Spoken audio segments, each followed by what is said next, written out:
السلام علیکم پیارے بچوں، آج ہم جس کہانی کے بارے میں بات کریں گے، بندر، بادشاہ اور بھوت۔ ایک گھنے جنگل میں بندروں کا ایک گروہ رہتا تھا۔ بندروں کا بادشاہ بہت عقل مند تھا۔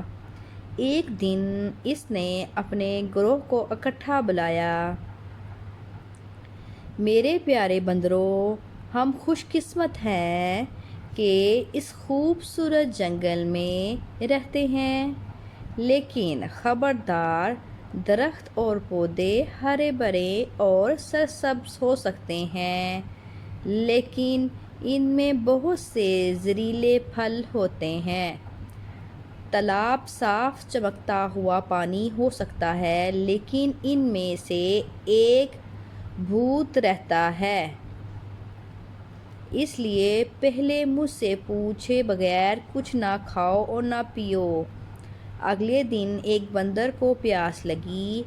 اسے بادشاہ کی بات یاد آئی اور وہ اس سے بات کرنے چلا گیا۔ بچہ فکر مند نہ کرو، بادشاہ نے کہا، میں تالاب کی چھان بین کروں گا۔ اور یہ محسوس ہے۔ جب وہ تالاب کے قریب پہنچا تو اس نے دیکھا کہ بڑے بڑے قدم اندر جا رہے ہیں، لیکن باہر نہیں آ رہے ہیں۔ بادشاہ نے نتیجہ کیا کہ یہ وہ جگہ ہے جہاں بھوت چھپا ہوا تھا۔ سب بندر رونے لگے، اس فکر میں کہ وہ پانی کیسے پئیں گے۔ بادشاہ نے انہیں تسلی دی اور بھوت کا مقابلہ کرنے چلے گئے۔ بندر بادشاہ، اگر تمہارے بندر تالاب میں آئیں تو میں انہیں کھا لوں گا۔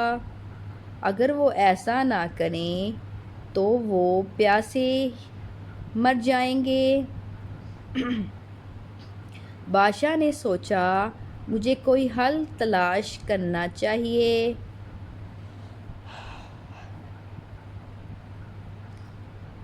اس نے اپنے بندروں سے بانس کے ٹکڑے جمع کرنے کو کہا۔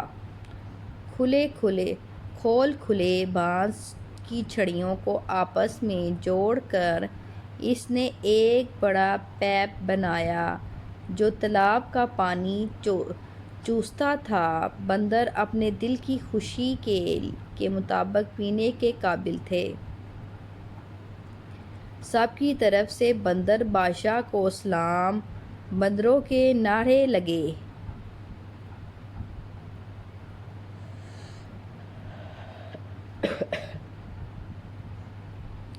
وہ بھوت جسے بندر بادشاہ نے اپنی سمجھداری سے شکست دے دی تھی،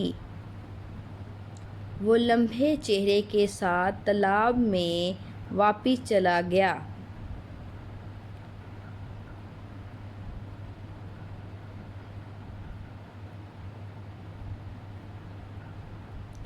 جب چیزیں مشکل لگیں تو کبھی ہمت نہ ہارو۔ بندر بادشاہ کی طرح باصبر اور ہوشیار رہیں۔